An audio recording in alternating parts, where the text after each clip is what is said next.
Bayangkan daripada pagi pula sahur segelas air. Penat sampai petang. Buka pukul 7.23. Tiba-tiba dah letak makanan.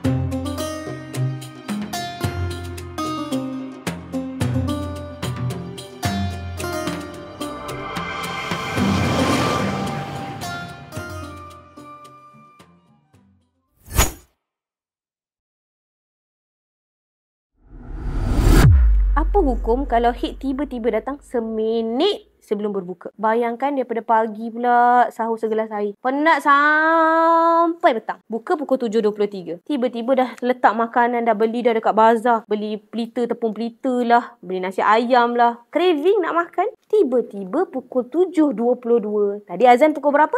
7.23 kan? 7.22 pun pergi tandas. Cek bahagian pakaian dalam.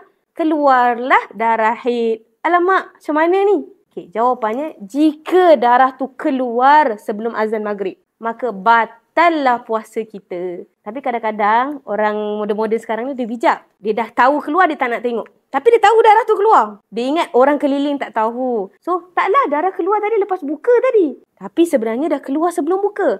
Dia menipu fitrah kejadian. Ingat ibu-ibu, dalam bulan Ramadan, orang keliling tak tahu. Tapi Allah Subhanahu Wa Taala tahu tentang apa yang kita lakukan. Kalau dah memang period sebelum waktu buka, tak payah berpuasa, qada je nanti, tak ada masalah. Nak tak nak memang kena qada kan puasa.